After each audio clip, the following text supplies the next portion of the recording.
ಮುಳಬಾಗಿಲು ತಾಲೂಕಿನ ಒಮ್ಮಸಂದ್ರ ಬಳಿ ಇರುವ ಕೊಂಡತಿಮ್ಮನಹಳ್ಳಿಯ ಋಷ್ಯಶೃಂಗ ಪಬ್ಲಿಕ್ ಶಾಲೆಯಲ್ಲಿ ಶಾಲಾ ವಾರ್ಷಿಕೋತ್ಸವ ಮತ್ತು ಋಷ್ಯೋತ್ಸವ ಕಾರ್ಯಕ್ರಮದಲ್ಲಿ ಸಾಂಸ್ಕೃತಿಕ ಕಾರ್ಯಕ್ರಮಗಳು ಅತಿ ವಿಜೃಂಭಣೆಯಿಂದ ನಡೆಯಿತು. ಈ ಕಾರ್ಯಕ್ರಮದಲ್ಲಿ ಮುಖ್ಯ ಅತಿಥಿಗಳಾಗಿ ಮುಳಬಾಗಿಲು ಸರ್ಕಾರಿ ಪ್ರಥಮ ದರ್ಜೆ ಕಾಲೇಜು ಪ್ರಾಂಶುಪಾಲರಾದ ಡಾ ಜಿ ಮುನಿವೆಂಕಟಪ್ಪ, ಗುಡಿಬಂಡೆ ಸರ್ಕಾರಿ ಪ್ರಥಮ ದರ್ಜೆ ಕಾಲೇಜು ಪ್ರಾಂಶುಪಾಲರಾದ ಅಫ್ಜಲ್ ಬಿಜ್ಲಿ, ಖಾಸಗಿ ಶಾಲೆಗಳ ಸಂಘದ ಅಧ್ಯಕ್ಷ ಆರ್ ಶಂಕರ್, ಋಷ್ಯಶೃಂಗ ಪಬ್ಲಿಕ್ ಶಾಲೆಯ ಸಂಸ್ಥಾಪಕರಾದ ಒಮ್ಮಸಂದ್ರ ಶಿವಪ್ಪ, ಕ್ಷೇತ್ರ ಸಮನ್ವಯ ಅಧಿಕಾರಿ ಪಿ ಸೋಮೇಶ್ ಬಾಳಸಂದ್ರ, ಮುರಾರ್ಜಿ ದೇಸಾಯಿ ಶಾಲೆಯ ಪ್ರಾಂಶುಪಾಲ ವಿ ರಘು, ನೊಬೆಲ್ ಶಾಲೆಯ ಆದಿಲ್ ಪಾಷಾ, ಹೆಬ್ಬಣಿ ಸರ್ಕಾರಿ ಶಾಲಾ ಮುಖ್ಯ ಶಿಕ್ಷಕ ಶಿವಕುಮಾರ್, ದೈಹಿಕ ಶಿಕ್ಷಕರಾದ ಶಂಕರ್, ನಿವೃತ್ತ ರೇಷ್ಮೆ ಇಲಾಖೆಯ ಶಂಕರಪ್ಪ, ಹಿರಿಯ ಮುಖಂಡರಾದ ಒಮ್ಮಸಂದ್ರ ಚಂದ್ರಪ್ಪ, ಮಾಜಿ ಶಾಸಕ ಬೈರೇಗೌಡ ಕುಟುಂಬದ ವೆಂಕಟೇಶ್ ಗೌಡ, ಈ ಶಾಲೆಯ ಕಾರ್ಯದರ್ಶಿ ರೂಪ ಶಿವಪ್ಪ, ಮುಖ್ಯ ಶಿಕ್ಷಕ ಸುಬ್ರಹ್ಮಣಿ, ಶಿಕ್ಷಕರು, ಪೋಷಕರು, ವಿದ್ಯಾರ್ಥಿಗಳು, ಸಾರ್ವಜನಿಕರು ಭಾಗವಹಿಸಿದ್ರು. ಈ ವಾರ್ಷಿಕೋತ್ಸವ ಕಾರ್ಯಕ್ರಮದಲ್ಲಿ ವಿದ್ಯಾರ್ಥಿಗಳು ದೇಶಭಕ್ತಿ ಗೀತೆ, ಭರತನಾಟ್ಯ, ಕರಾಟೆ, ಶಾಲೆಯ ಅಭಿವೃದ್ಧಿಯ ಕಿರುನಾಟಕ, ಕುಟುಂಬದ ಮಹತ್ವದ ಬಗ್ಗೆ ಕಿರುನಾಟಕ, ಹಾಸ್ಯ ನಾಟಕ, ಏಕಪಾತ್ರ ಅಭಿನಯ, ನೃತ್ಯ, ಹಲವು ವಿವಿಧ ಸಾಂಸ್ಕೃತಿಕ ಕಾರ್ಯಕ್ರಮಗಳನ್ನು ಅತಿ ವಿಜೃಂಭಣೆಯಿಂದ ವಿದ್ಯಾರ್ಥಿಗಳು ತಮ್ಮ ಕಲಾ ಪ್ರತಿಭೆಯನ್ನ ಪ್ರದರ್ಶಿಸಿದ್ರು. ಈ ಕಾರ್ಯಕ್ರಮದಲ್ಲಿ ಉತ್ತಮವಾದ ಸ್ಟೇಜ್ ವ್ಯವಸ್ಥೆ, ಬೃಹತ್ ಎಲ್ಇಡಿ ಸ್ಕ್ರೀನ್ ಪ್ಲೇ ಹಾಗೂ ಕಲರ್ಫುಲ್ ಡೆಕೋರೇಷನ್ ಮಾಡಲಾಗಿದ್ದು, ಕಾರ್ಯಕ್ರಮದ ಆವರಣ ಅತಿ ವಿಜೃಂಭಣೆಯಿಂದ ಕಂಗೊಳಿಸುತ್ತಿತ್ತು. ಈ ಶಾಲಾ ವಾರ್ಷಿಕೋತ್ಸವ ಕಾರ್ಯಕ್ರಮದಲ್ಲಿ ಪೋಷಕರು ತಮ್ಮ ಮಕ್ಕಳ ಡ್ಯಾನ್ಸ್ ಪ್ರತಿಭೆ, ನಟನೆಯನ್ನ ವೀಕ್ಷಿಸಲು ಪೋಷಕರು ಹಾಗೂ ಅವರ ಕುಟುಂಬದವರು ತುಂಬಾ ಉತ್ಸಾಹದಿಂದ ನೂರಾರು ಸಂಖ್ಯೆಯಲ್ಲಿ ಭಾಗವಹಿಸಿ ಸಾಂಸ್ಕೃತಿಕ ಕಾರ್ಯಕ್ರಮಗಳನ್ನು ವೀಕ್ಷಣೆ ಮಾಡಿ ಯಶಸ್ವಿ ಮಾಡಿದ್ರು. ಕಾರ್ಯಕ್ರಮದ ಶಾಲಾ ಆವರಣದಲ್ಲಿ ಪೋಷಕರು, ವಿದ್ಯಾರ್ಥಿಗಳು, ಸಾರ್ವಜನಿಕರು, ಗಣ್ಯರು ತುಂಬಿ ತುಳುಕುತ್ತಿದ್ರು. ವಿದ್ಯಾರ್ಥಿಗಳಿಗೆ ಅವರವರ ಡ್ಯಾನ್ಸ್ ಕಾರ್ಯಕ್ರಮಕ್ಕೆ ಸೂಕ್ತವಾಗುವ ಕಲರ್ಫುಲ್ ಡ್ರೆಸ್ಗಳನ್ನು ಧರಿಸಿ ತಮ್ಮ ಕಲಾ ಪ್ರತಿಭೆಯನ್ನ ಅತಿ ವಿಜೃಂಭಣೆಯಿಂದ, ಸಂಭ್ರಮದಿಂದ ಪ್ರದರ್ಶಿಸಿದ್ರು. ಈ ಕಾರ್ಯಕ್ರಮದಲ್ಲಿ ಬಂದಿರುವ ಎಲ್ಲ ವಿದ್ಯಾರ್ಥಿಗಳಿಗೆ, ಪೋಷಕರಿಗೆ, ಸಾರ್ವಜನಿಕರಿಗೆ, ಗಣ್ಯರಿಗೆ ಒಳ್ಳೆಯ ಊಟದ ವ್ಯವಸ್ಥೆಯನ್ನ ಆಯೋಜನೆ ಮಾಡಲಾಗಿತ್ತು. ನಮಸ್ಕಾರ. ಹಾಗೆ ವೇದಿಕೆ ಮೇಲೆ ಇರತಕ್ಕಂತ ಎಲ್ಲ ಆತ್ಮೀಯ ಗಣ್ಯರು, ಬಹುಶಃ ಇವತ್ತು ಒಂದು ರೀತಿ ಕಾರ್ಯಕ್ರಮಕ್ಕೆ ಆಹ್ವಾನಿಸಿದ್ರೆ ನಾನು ಅದೃಷ್ಟ ಅಂತ ಹೇಳ್ತೀನಿ. ಯಾಕೆ ಅಂತಂದ್ರೆ ನಾವು ಕ್ಲಾಸ್ಮೇಟ್ಸ್ ಆಗ್ತೀವಿ, ಬಿಜಿ ಅವರು ಮತ್ತೆ ಇಲ್ಲಿ ನಮ್ಮ ಶಿಷ್ಯರು ಇದ್ದಾರೆ, ಮತ್ತೆ ಹಿರಿಯರಿದ್ದಾರೆ. ಇವರು ಒಟ್ಟಿಗೆ ಇವತ್ತು ವೇದಿಕೆ ಹಂಚ್ಕೊಂಡಿರ್ತಕ್ಕಂಥದ್ದು ನನ್ನ ಭಾಗ್ಯ ಅಂತ ಕೂಡ ಹೇಳ್ತಾ, ಇವತ್ತಿನ ಕಾರ್ಯಕ್ರಮ ಏನು ವಿಶ್ವೋತ್ಸವ ಥರ್ಡ್ ಇಯರ್ ಅಂತಕ್ಕಂಥದ್ದೇನಿದೆ, ಇದಕ್ಕೆ ಕಾರಣಕರ್ತರಾಗಿರ್ತಕ್ಕಂತಹ ಶಿವಣ್ಣ, ಬಹುಶಃ ಶಿವಣ್ಣ ನಮ್ಮ ಆತ್ಮೀಯ ವಿದ್ಯಾರ್ಥಿಯಿಂದಲೂ ಕೂಡ ಬಹಳ ಆಕ್ಟಿವ್ ಆಗಿದ್ದಂಥವ್ರು. ನಾವು ಆವತ್ತೇ ಅಂದ್ಕೊಂಡಿದ್ವಿ ಮುಂದೊಂದು ದಿನ ಇವರು ಸಾರ್ವಜನಿಕವಾಗಿ ಏನೋ ಒಂದು ಸೇವೆ ಕೊಡ್ತಾರೆ ಸೊಸೈಟಿಗೆ ಅಂತ ಅಂದ್ಕೊಂಡಿದ್ವಿ. ಬಹುಶಃ ಆ ಸೇವೆ ಇವತ್ತು ಈ ರೀತಿ ಕೊಡ್ತಾ ಇದ್ದಾರೆ ಶಿವಣ್ಣವರು. ನನಗೆ ಆಶ್ಚರ್ಯ ಆಗ್ತಾ ಇದೆ. 2023ರಲ್ಲಿ ಸಂಸ್ಥೆಯನ್ನ ಸ್ಥಾಪಿಸಿ ಬರೀ 3 ವರ್ಷಕ್ಕೆ 400 ಚಿತ್ರ ಸ್ಟ್ರೆಂತ್ ಇಟ್ಕೊಂಡಿದ್ದಾರೆ ಅಂತಂದ್ರೆ ಇದು ನಿಜವಾಗಲೂ ಕೂಡ ತಮಾಷೆ ಅಲ್ಲ, ಇದು ಅವರ ಸಾಧನೆ ಅಂತ ಕೂಡ ನಾನು ಹೇಳ್ತೀನಿ. ಬಹುಶಃ ಆ ಸಾಧನೆಗೆ ಕಾರಣ ನೀವುಗಳಾಗ್ತೀರಿ ಪೋಷಕರಲ್ಲಿ ಮುಖ್ಯ. ಇಲ್ಲಿ ಇವತ್ತು 3 ವರ್ಷದಲ್ಲಿ 400 ವಿದ್ಯಾರ್ಥಿಗಳ ಸಂಸ್ಥೆ ಬೆಳೀಬೇಕು ಅಂತಂದ್ರೆ ಇದಕ್ಕೆ ಕಾರಣ ಶಿವಣ್ಣನ ನಾನು ಬೆಳಿತೀನಿ, ನೀವುಗಳು ಅಂತ ಹೇಳ್ತೀನಿ.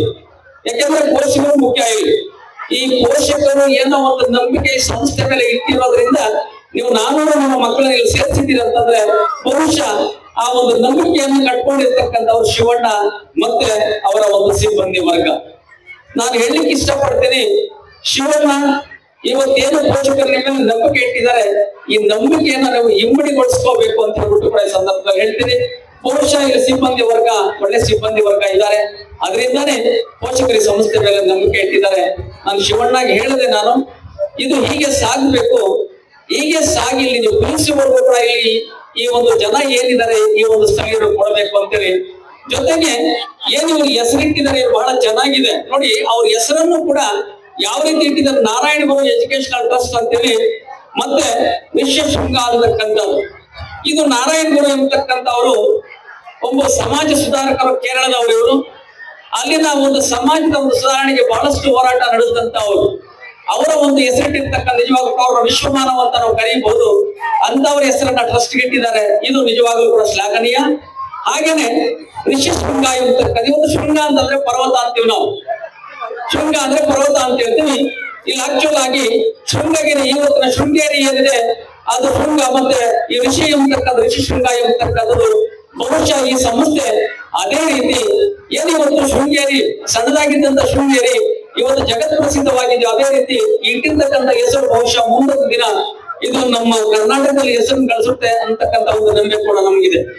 ಇಲ್ಲಿ ನಾನು ಪೋಷಕ ಬಂಧುಗಳಲ್ಲಿ ವಿನಂತಿ ಅಂತ ಹೇಳ್ತೀನಿ, ನಿಮ್ಮ ಮಕ್ಕಳ ಬಗ್ಗೆ 3 ವಿಷಯಗಳ ಬಗ್ಗೆ ನೀವು ದಯವಿಟ್ಟು ಎಚ್ಚರ ಇರಬೇಕು.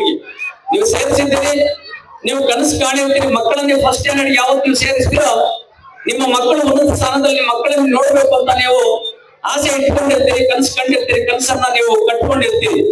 ಆದ್ರೆ ಕನಸಾಗ್ಬೇಕು ಅಂತಂದ್ರೆ ನೀವು ಅಷ್ಟೇ ಎಚ್ಚರವಾಗಿರ್ಬೇಕು ನಿಮ್ಮ ಮಕ್ಕಳ ಬಗ್ಗೆ. ಶಿಕ್ಷಣ ಸಿಗುತ್ತೆ, ಇಲ್ಲಿ ಶಿಕ್ಷಣ ಒಳ್ಳೆ ಸಂಸ್ಥೆ ಇದೆ, ಟೀಚರ್ ಇದೆ, ಆ ಟೀಚರ್ಸ್ ಕೊಡ್ತಾರೆ. ಆದ್ರೆ ನಿಮ್ಮ ಮಕ್ಕಳ ಒಂದು ನಡತೆ ಮತ್ತೊಂದರ ಬಗ್ಗೆ ಜವಾಬ್ದಾರಿ ನಿಮ್ಮದಾಗಿರುತ್ತೆ. ಯಾಕೆ ಅಂತಂದ್ರೆ ಇಲ್ಲಿ ಶಾಲೆಯಲ್ಲಿ ಇರೋಷ್ಟು ಟೈಮು ಪೇರೆಂಟ್ಸ್ ಕೂಡ ಟೀಚರ್ಸ್ ಆಗಿರ್ತಾರೆ. ಹೊರಗಡೆ ಬಂದ ಮೇಲೆ ಅವರು ನಿಮ್ಮ ಮಕ್ಕಳನ್ನ ನೋಡ್ಲಿಕ್ಕೆ ಚಾನ್ಸಸ್ ಇಲ್ಲ. ಮತ್ತೆ ಮಾರನೇ ದಿವಸ ಅವ್ರು ಭೇಟಿ ಆದ್ರೆ ಆ ಬಿಟ್ವೀನ್ ಟೈಮ್ ಅಲ್ಲಿ ನಿಮ್ಮ ಮಕ್ಕಳ ಬಗ್ಗೆ ನೀವು 3 ವಿಷಯಗಳಲ್ಲಿ ಬಹಳ ಜವಾಬ್ದಾರಿನ ವಹಿಸಬೇಕು. ಅದು ಒಂದನೇದು ಅಂತಂದ್ರೆ ಇವತ್ತು ನಮ್ಮ ಶಂಕರ್ ಸರ್ ಅವರು ಹೇಳಿದ್ರು ಮೊಬೈಲ್ ಅಂತೇಳಿ. ಮೊಬೈಲ್ ದಯವಿಟ್ಟು ನಿಮ್ಮ ಮಕ್ಕಳನ್ನ ಮೊಬೈಲ್ ಇಂದ ದೂರ ಇಡಿ. ನಿಮ್ಮ ಮಕ್ಕಳನ್ನ ನಿಮ್ಮ ಮೊಬೈಲ್ ಇಂದ ದೂರ ಇಡಿ. ಇವತ್ತು ನೀವು ಎಷ್ಟು ಜವಾಬ್ದಾರಿಯಿಂದ ನಿಮ್ಮ ಮಕ್ಕಳನ್ನ ಮೊಬೈಲ್ ಇಂದ ದೂರ ಇಡ್ತೀರೋ ನಿಮ್ಮ ಮಕ್ಕಳು ಅಷ್ಟು ಸೇಫ್. ಯಾಕಂದ್ರೆ ಇವತ್ತು ಮೊಬೈಲ್ ಇವತ್ತು ನಮ್ಮ ಅಂಗೈಯಲ್ಲಿ ಜಗತ್ತಿದೆ. ಇವತ್ತು ಅಂಗೈಯಲ್ಲಿ ಜಗತ್ತು. ನೀವು ಅಂಗೈಯಲ್ಲಿ ಜಗತ್ತನ್ನ ಒಳ್ಳೆದನ್ನು ಕಾಣಬಹುದು, ಕೆಟ್ಟದನ್ನು ಕಾಣಬಹುದು. ನಿಮ್ಮ ಮಕ್ಕಳು ಒಳ್ಳೆದನ್ನು ಕಾಣಿದ್ರೆ ಓಕೆ. ಸರೋರು ಹೇಳಿದ್ರು, ಅಪ್ಪ ಒಂದ್ ಕಡೆ ಕೆಲಸ, ಅಮ್ಮ ಒಂದ್ ಕಡೆ ಅಡಿಗೆ ಮನೆ, ಮಗ ಬೆಡ್ರೂಮ್ ಅಲ್ಲಿ ಹೋಗ್ತಾನೆ, ಡೋರ್ ಲಾಕ್ ಮಾಡ್ಕೊಂತಾನೆ, ಮೊಬೈಲ್ ನೋಡ್ತಾನೆ. ನಮ್ಗೆ ಗೊತ್ತಾಗಲ್ಲ ಏನ್ ನೋಡ್ತಾ ಇದ್ದಾನೆ ಅಂತ. ಒಳ್ಳೆ ನೋಡ್ತಿದ್ರೆ ಪರವಾಗಿಲ್ಲ, ಭವಿಷ್ಯತ್ ಕಟ್ಕೋಬೇಕು ಅಂತಕ್ಕಂತ ಅವ್ರ ಮನಸ್ಸಲ್ಲಿ ಇದ್ದದನ್ನ ನೋಡಿದ್ರೆ ಪರವಾಗಿಲ್ಲ, ಭವಿಷ್ಯತ್ ಕಟ್ಕೊಂತಾನೆ. ಆದ್ರೆ ನೋಡಬಾರದನ್ನ ನೋಡಿದ್ರೆ ಪ್ರಪಾತಕ್ಕೆ ಬೀಳ್ತಾನೆ, ನೋವು ಬರ್ತಕ್ಕಂತ ನಾವು ಪೋಷಕ ಬಂಧುಗಳು. ಅದರಿಂದ ದಯವಿಟ್ಟು ನನ್ನ ರಿಕ್ವೆಸ್ಟ್ ಅಂತ ಹೇಳ್ತೀನಿ ಸಂದರ್ಭದಲ್ಲಿ ಎಲ್ಲ ಪೋಷಕ ಬಂಧುಗಳಲ್ಲಿ, ಮೊಬೈಲ್ ಇಂದ ನಿಮ್ಮ ಮಗುವನ್ನ ದೂರ ಇಡಿ. ಒಂದನೇದು. ಎರಡನೇದು, ಇವತ್ತು ವಿದ್ಯೆ ಏನಿದೆ, ವಿದ್ಯೆಯ ಜೊತೆಗೆ ಒಳ್ಳೆಯ ಆರೋಗ್ಯ ಬಹಳ ಮುಖ್ಯ. ಇವತ್ತು ನಮ್ದು ನಾವು ತಿಂತಾ ಇರ್ತಕ್ಕಂಥ ಆಹಾರ ಏನಿದೆ, ನಮ್ದು ಲೈಫ್ ಸ್ಟೈಲ್, ಇವತ್ತು ಆಹಾರದಲ್ಲೂ ಕೂಡ ಲೈಫ್ ಸ್ಟೈಲ್ ಚೇಂಜ್ ಆಗಿದೆ. ಫುಡ್ ಸ್ಟೈಲ್, ನಮ್ಮ ಜೀವನ ಶೈಲಿಯಲ್ಲಿ ನಾವು ಬದಲಾಗಿದ್ದೀವಿ. ಯಾವುದ್ರಲ್ಲಿಂದ್ರೆ ಆಹಾರ ಶೈಲಿಯಲ್ಲಿ. ಆ ಆಹಾರ ಕೂಡ ಬಹಳ ಮುಖ್ಯನೇ. ನೀವು ಕೊಡತಕ್ಕಂತ ಮಕ್ಕಳಿಗೆ ಕೊಡತಕ್ಕಂತ ಆಹಾರ ಬಹಳ ಒಳ್ಳೇದಾಗಿರ್ಬೇಕು. ಇವತ್ತೇನಿದೆ ನಿಮ್ಮ ಮಕ್ಕಳು ಹೊರಗಡೆ, ನಮ್ಗೆ ಮಕ್ಕಳು ಅಂತ ನಮ್ಗೆ ಖುಷಿ ಇರುತ್ತೆ, ಪ್ರೀತಿ ಇರುತ್ತೆ. ಆದ್ರೆ ನಮ್ಮ ಮಕ್ಕಳು ನಮ್ಮ ಖುಷಿ ಇದರಿಂದ ಮಕ್ಕಳ ಆರೋಗ್ಯವನ್ನ ಕೆಡಿಸ್ತಕ್ಕಂಥವ್ರಾಗಬಾರದು. ಹಂಗಾಗಿ ನೀವು ಕೊಡತಕ್ಕಂತ ಒಂದು ಆಹಾರ ಏನಿದೆ, ಆರೋಗ್ಯಕರವಾಗಿರ್ತಕ್ಕಂಥ ಆಹಾರ ಕೊಡಿ. ಹೊರಗಡೆ ಫುಟ್ಪಾತ್ ಏನಿದೆ, ಈ ಸಿಂಕ್ ಫುಡ್ ಇರ್ತಕ್ಕಂಥದ್ದು, ಮತ್ತೆ ಚಾಕ್ಲೇಟ್, ಮತ್ತೊಂದು ಐಸ್ ಕ್ರೀಮ್, ದಯವಿಟ್ಟು ನೀವು ನೋಡ್ತಿರ್ತೀರಿ ವಾಟ್ಸಪ್ ಗಳಲ್ಲಿ, ನ್ಯೂಸ್ ಅಲ್ಲೆಲ್ಲ ಕೂಡ ಏನ್ ಇವತ್ತು ಕಲಬೆರಕೆ ಆಗ್ತಾ ಇದೆ. ಇವತ್ತು ನಾವು ಎಲ್ಲಾದ್ರೂ ಹೋದ್ರೆ ಕಾಫಿ ಕುಡಿಯಕ್ಕೆ, ಹಾಲು ಕುಡಿಯಕ್ಕೆ ನಮ್ಗೆ ಅನುಮಾನ. ಏನ್ ಮಿಕ್ಸ್ ಮಾಡಿ ನೋಡಿದ್ರೆ ಈಗ ಮೊನ್ನೆ ಅದು ಹಾಲೇ ಅಲ್ಲ, ನಾವು ಪೇಂಟ್ ಮಾಡತಕ್ಕಂತ ಟ್ಯೂಬ್ ತಗೊಂಡು ಇವತ್ತು ಹಾಲು ರೆಡಿ ಮಾಡ್ಬಿಟ್ಟು ಇದೇ ನಮ್ಮ KMF ಏನಿದೆ ನಂದಿನಿಗೆ ಮಾರಿದ್ದಾರೆ. ಅದು ನಾವು ಕುಡಿತಾ ಇದ್ದೀವಿ ಎಲ್ಲರೂ ಕೂಡ. ಇವತ್ತು ಜಗತ್ ಈ ರೀತಿ ಇದೆ. ಹಂಗಾಗಿ ದಯವಿಟ್ಟು ನೀವು ಕೊಡತಕ್ಕಂತ ಆಹಾರ ನಿಮ್ಮ ಮಕ್ಕಳಿಗೆ ಶುದ್ಧವಾಗಿರ್ಲಿ. ಅವ್ರ ಆರೋಗ್ಯವಾಗಿದ್ರೇನೆ ಅವ್ರಿಗೆ ವಿದ್ಯೆ.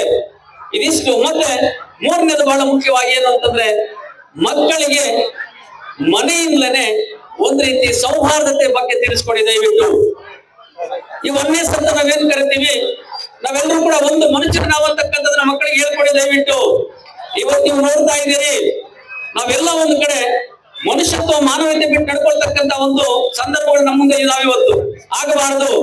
ಇವತ್ತೇನಿದೆ, ಮೊಗ್ಗಾಗಿರ್ತಕ್ಕಂಥ ಟೈಮಲ್ಲಿ ಮಕ್ಕಳಿಗೆ ನಾವು ಒಳ್ಳೆಯ ಒಂದು ಸೌಹಾರ್ದತೆಯನ್ನ, ಶಾಂತಿ ವಾತಾವರಣ ಮೂಡಿಸ್ತಕ್ಕಂಥ ಒಂದು ಮಕ್ಕಳಿಗೆ ಅದನ್ನು ಕೂಡ ನಾವು ಹೇಳ್ಕೊಡ್ಬೇಕು. ಇವತ್ತು ಬಹಳ ಅಗತ್ಯ ಇದೆ ನಮ್ಗೆ. ಇವತ್ತು ಶಿಕ್ಷಣ ಸಾಧ್ರಿ, ಶಿಕ್ಷಣದ ಜೊತೆಗೆ ನಮ್ಮ ಆಸೆ ಮಕ್ಕಳು ಶಿಕ್ಷಣ ಅಂದ್ರೆ ಆಗಿ ಅವ್ರ ಉದ್ಯೋಗ ಬೇಡ.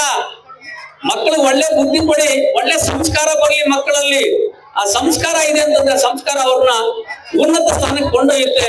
ದಯವಿಟ್ಟು ಏನ್ ಗೊತ್ತಾ, ಅದಕ್ಕೆ ಮನೆಯೇ ಮೊದಲ ಪಾಠಶಾಲೆ, ತಾಯಿ ಮೊದಲ ಗುರು ಅಂತ ಹೇಳ್ತೀವಿ. ತಾಯಿನೆಲ್ಲ ತಂದೆ ಕೂಡ ಇವತ್ತೇನು ಅಂತಂದ್ರೆ ಅಂತಂದ್ರೆ ಮನೆಯಲ್ಲಿ ಮಕ್ಕಳಿಗೆ ಒಳ್ಳೆಯ ಒಂದು ಸಂಸ್ಕಾರವನ್ನು ತಿಳಿಸಿ ಅವ್ರಿಗೆ ಯಾವಾಗ್ಲೂ ಕೂಡ ಏನು ಅಂತಂದ್ರೆ ಒಂದು ಶಾಂತಿ ಸಹನೆ ಮತ್ತೊಂದ್ರ ಬಗ್ಗೆ ಅರಿವು ಮೂಡಿಸಿ ಮತ್ತೆ ನಾವೇನು ನಮ್ಮ ರಾಜ್ಯ ನಮ್ಮ ದೇಶ ಏನು ಅಂತಕ್ಕಂಥದ್ದನ್ನು ಕೂಡ ಮಕ್ಕಳಿಗೆ ಇವತ್ತು ನಾವು ತಿಳಿ ಹೇಳಬೇಕು. ಇಲ್ಲ ಅಂತಂದ್ರೆ ಮುಂದೆ ನಾವೆಲ್ಲರೂ ಕೂಡ ಏನು ಅಂತಂದ್ರೆ ಬಹಳ ಆತಂಕಕಾರಿಯಿಂದ ನಾವು ಕಾಣಬೇಕಾಗುತ್ತೆ. ಅದರಿಂದ ನಾವೆಲ್ಲರೂ ಕೂಡ ಏನು ಅಂತಂದ್ರೆ ಮನುಷ್ಯರು. ಇವತ್ತೇನು ಭಾರತ ದೇಶ ಯಾವಾಗಿಂದ ಇವ್ರು ಬಂದು ಬಲೋ ಭಾರತ್ ಮಾತಾಕಿ ಜಯಂದ್ರಲ್ಲಿ ಮಕ್ಕಳಂತಿದ್ರೆ ನೀವು ಯಾರು ಅಂತ ಇಲ್ಲ. ಫಸ್ಟ್ ದೇಶ, ದಯವಿಟ್ಟು ಫಸ್ಟ್ ದೇಶ. ಹಂಗಾಗಿ ನಮ್ಗೆ ದೇಶಭಕ್ತಿ ರಾಷ್ಟ್ರ ಪ್ರೇಮ ಎಂತಕ್ಕದ್ದು ಕೂಡ ಬಹಳ ಮುಖ್ಯನೇ. ಇವತ್ತು ನಾವೆಲ್ಲ ಕೂಡ ಇವತ್ತಿಷ್ಟು ಸ್ವತಂತ್ರವಾಗಿ ಎಲ್ಲರೂ ನಾವು ಕೂತಿದ್ದೀವಿ. ಮತ್ತೊಂದು ನಮ್ಮನ್ನು ಕಾಯ್ತಕ್ಕಂಥವ್ರು ಬೇರೆ ಇದ್ದಾರ್ರಿ. ಇವತ್ತು ನಾನು ನಿರ್ಭಯವಾಗಿ ಧೈರ್ಯದಿಂದ ಮಾತಾಡ್ತೇನೆ ಮೈಕ್ ಮುಂದೆ. ಆ ಧೈರ್ಯಕ್ಕೆ ಕಾರಣ ಯಾರು ಅನ್ನೋದು ಯಾರಿಗಾದ್ರೂ ಗೊತ್ತಾ? ಜೊತೆಗೆ ಹೊಟ್ಟೆ ತುಂಬಾ ಇಲ್ಲಿ ಬಂದ ತಕ್ಷಣ ಏನು ಪಲಾವೋ ಇನ್ನೊಂದು ಕೊಟ್ಟರು ಯಾರು ಕೊಟ್ರು ಅಂತ ನಮ್ಗೆ ಗೊತ್ತಾ? ಇವತ್ತು ಎರಡು ಬಹಳ ಮುಖ್ಯ. ಇವುಗಳ ಜೊತೆಗೆ ಜೈ ಜವಾನ್ ಜೈ ಕಿಸಾನ್, ಜೈ ಜವಾನ್ ಜೈ ಕಿಸಾನ್ ಬಹಳ ಮುಖ್ಯ. ಇವತ್ತು ನಾವೆಲ್ಲರೂ ಕೂಡ ಹೊಟ್ಟೆ ತುಂಬಾ ತಿಂದು ಧೈರ್ಯವಾಗಿ ಕೂತ್ ಮಾತಾಡ್ತಾ ಇದ್ದೀವಿ. ಒಳ್ಳೆ ಸ್ಟೇಜ್, ಇನ್ ಸ್ವಲ್ಪದಿಗೆ ಒಳ್ಳೆ ಪ್ರೋಗ್ರಾಮ್ಸ್ ಮಕ್ಕಳದು. ಇದೆಲ್ಲದಕ್ಕೂ ಕಾರಣ ಯಾರು? ಇಬ್ಬರು ದಯವಿಟ್ಟು ನಾವು ಯಾರು ಇಬ್ಬರನ್ನು ಮರಿಬೇಡಿ. ನಿಮ್ ಕೈಲಾದ್ರೆ ಸಹಾಯ ಮಾಡಿ ಎಲ್ರಿಗೂ ಮೀನ್ಸ್ ಇಬ್ಬರು. ಜೈ ಜವಾನ್ ಜೈ ಕಿಸಾನ್. ನಮ್ಮನ್ನು ಕಾಯ್ತಾ ಇರ್ತಕ್ಕಂಥ ಒಂದು ಜವಾನ್ ಆದ್ರೆ ನಮ್ಮ ಹೊಟ್ಟೆ ತುಂಬಿಸ್ತಕ್ಕ ಕಿಸಾನ್ ರೈತ ಅಂತ ಹೇಳ್ತೀವಿ ನಾವು. ಅಲ್ಲಿ ಸೈನಿಕ, ದೇಶ ಕಾಯ್ತಕ್ಕಂಥ ಸೈನಿಕ, ಇಲ್ಲಿ ಹೊಟ್ಟೆ ತುಂಬಿಸ್ತಕ್ಕಂಥ ಒಂದು ರೈತ. ಇವನ್ ಯಾವತ್ತೂ ಕೂಡ ನಾವು ಮರಿಬಾರ್ದು. ದಯವಿಟ್ಟು ಇವತ್ತು ನಾವೆಲ್ಲ ಕೂಡ ಏನು ಅಂತಂದ್ರೆ ಅಂದು ಇಂದು ಇನ್ನು ಮುಂದೆ ಕೂಡ ರೈತನೇ ದೇಶದ ಬೆನ್ನೆಲುಬು ಅಂತ ಹೇಳ್ತೀವಿ ನಾವು. ಇವತ್ತು ರೈತ ಇಲ್ಲ ಅಂತ ದುಡಿದಿಲ್ಲ ಅಂದ್ರೆ ನಮ್ಗೆ ಹೊಟ್ಟೆ ಇಲ್ಲ ರೀ, ಹಸಿವು. ಹಂಗಾಗಿ ನಮ್ಮ ಮಕ್ಕಳ ಬಗ್ಗೆ ನಮ್ ಗಮನ ಅಲ್ಲ. ದಯವಿಟ್ಟು ನಮ್ಮ ಮಕ್ಕಳು ವಿದ್ಯಾವಂತರಾಗ್ಬೇಕು, ಆರೋಗ್ಯವಂತರಾಗ್ಬೇಕು, ಅವರು ಭದ್ರತೆಯಿಂದ ಸ್ವಾತಂತ್ರ್ಯದ ಬದುಕಬೇಕು ಅಂತಂದ್ರೆ ನಮ್ಮಗಳ ಹಿಂದೆ ಇವರು ಕೂಡ ಇದ್ದಾರೆ ಅನ್ನೋದನ್ನು ಕೂಡ ನಮ್ಮ ಗಮನದಲ್ಲಿ ಇರ್ಲಿ. ಹಂಗಾಗಿ ದಯವಿಟ್ಟು ಇವತ್ತೇನೆಲ್ಲ ಕೂಡ ಯಾಕೆ ಇವತ್ತು ಮಕ್ಕಳ ಕಲ್ಚರಲ್ ಪ್ರೋಗ್ರಾಮ್ಸ್ ಅನ್ನು ನಾವು ತಡೆಗಟ್ಟಿ ಇವತ್ತು ಇಷ್ಟು ಜನರ ಕೈಯಲ್ಲಿ ಮಾತಾಡಿಸಿದ್ದಾರೆ ಅಂತಂದ್ರೆ ನಿಮಗೂ ಕೆಲವು ವಿಷಯಗಳು ಗೊತ್ತಾಗ್ಬೇಕು. ನಿಮಗ್ ಗೊತ್ತಾದ್ರೆ ನಿಮ್ಮ ಮಕ್ಕಳನ್ನ ನೀವು ಹತೋಟಿಯಲ್ಲಿ ಇಟ್ಕೊಳ್ತೀರಂತ ಒಂದು ವಿಷಯಕ್ಕೆ ಇಷ್ಟು ಜನ ನಾವು ಮಾತಾಡಿದ್ದು. ಇಲ್ಲಿ ನಿಮ್ಮ ಮಕ್ಕಳ ಒಂದು ಟೈಮ್ ಅನ್ನ ನಾವು ತಗೊಂಡಿದ್ದೀವಿ. ದಯವಿಟ್ಟು ಕ್ಷಮೆ ಇರಲಿ ಅಂತ ಕೂಡ ನಾನು ಹೇಳ್ತೀನಿ. ಇಲ್ಲಿ ದಯವಿಟ್ಟು ಏನೆಲ್ಲ ಕೂಡ ಗಂಟೆ ನಿಮ್ಗೆ ಹೇಳಿದ್ದಾರೆ, ಇದನ್ನು ಪಾಲಿಸಿ. ನೀವೇನ್ ಕನಸು ಕಂಡಿದ್ದೀರಿ ಅಥವಾ ಕನಸನ್ನು ನಿಮ್ಮ ಮಕ್ಕಳ ಬಗ್ಗೆ ಕಟ್ಕೊಂಡಿದ್ದೀರಿ, ಆ ಕನಸು ನನಸಾಗ್ಲಿ. ಜೊತೆಗೆ ಕನಸು ನನಸಾಗೋದ್ರ ಜೊತೆಗೆ ಹೇಳಿದ್ನಲ್ಲ, ಆ ಮೂರು ಬಹಳ ಮುಖ್ಯವಾಗಿ ಮರಿಬೇಡಿ. ನೀವು ಒಂದು ಮೊಬೈಲ್ ಇಂದ ದೂರ ಇಡಿ, ಒಳ್ಳೆ ಅವರಿಗೆ ಆಹಾರ ಕೊಡಿ, ಮತ್ತೆ ಏನು ಅಂತಂದ್ರೆ ಸಂಸ್ಕಾರವನ್ನು ಕಳಿಸಿ. ಆ ಸಂಸ್ಕಾರ ಬಹಳ ಮುಖ್ಯ ಆಗುತ್ತೆ. ಇಷ್ಟೆಲ್ಲ ಕೂಡ ನೀವು ಮಾಡ್ತೀರಿ ಅಂತಕ್ಕಂಥದ್ದು, ಪಾಲಿಸ್ತೀರಿ ಅಂತಕ್ಕಂಥ ಒಂದು ನಂಬಿಕೆ ಮೇಲೆ ಇವತ್ತು ಏನೇ ಒಂದು ಸಂಸ್ಥೆ ಮೇಲೆ ನಂಬಿಕೆ ಇಟ್ಟಿದ್ದೀರಿ, ಹಿಂಗೆ ಮುಂದುವರಿಸಿ ಅಂತ ತಿಳ್ಕೊಂಡು ಹೇಳ್ತಾ ಇವತ್ತು ಈ ಕಾರ್ಯಕ್ರಮಕ್ಕೆ ಕರೆಸಿ ನನ್ನ ಬಹಳ ಆತ್ಮೀಯ ಇವತ್ತು ಸಹೋದ್ಯೋಗಿ ನನಗೆ ಶಿವಣ್ಣ ವಿದ್ಯಾರ್ಥಿನೆಲ್ಲ ಇವತ್ತು ಸುಮಾರು ನನ್ನ ವಿದ್ಯಾರ್ಥಿಗಳಿಗೆ ಕೂತಿದ್ದಾರೆ. ನನಗೆ ಬಹಳ ಖುಷಿ. ಬಹುಶಃ ಆ ಖುಷಿ ಕಾರಣ ಏನು ಅಂದ್ರೆ ನಿಮ್ಮಂತ ಪೋಷಕರೇ ನಮ್ಮನ್ನು ಕೂಡ ಇವತ್ತು ತಂದು ನಿಲ್ಲಿಸಿರ್ತಕ್ಕಂಥವ್ರು. ಅದಕ್ಕೆ ನೀವು ಹೀಗೆ ನಿಮ್ಮ ಮಕ್ಕಳನ್ನ ನೀವು ಬೆಳೆಸಿ ಇನ್ನೂ ನಿಮ್ಮ ಮಕ್ಕಳನ್ನು ಉನ್ನತ ಸ್ಥಾನದಲ್ಲಿ ನೋಡಿ ಅಂತ ಹೇಳಿ ಸಂದರ್ಭದಲ್ಲಿ ಎಲ್ಲ ನಮ್ಮ ಆತ್ಮೀಯರ ಪರವಾಗಿ ವಿಶ್ ಮಾಡ್ತಾ ಇವತ್ತು ನನಗೆ 4 ಮಾತು ಹೇಳಲಿಕ್ಕೆ ಅವಕಾಶ ಕೊಡಿ. ಎಲ್ಲರೂ ಕೂಡ ಒಂದಿಸ್ತಾ ನನ್ನ ಮಾತು ಮುಗಿಸ್ತಾ ಇದ್ದೀನಿ. ಜೈ ಹಿಂದ್, ಜೈ ಕರ್ನಾಟಕ. ಬೋಲೋ ಭಾರತ್ ಮಾತಾ ಕಿ, ಬೋಲೋ ಭಾರತ್ ಮಾತಾ ಕಿ, ಬೋಲೋ ಭಾರತ್ ಮಾತಾ ಕಿ.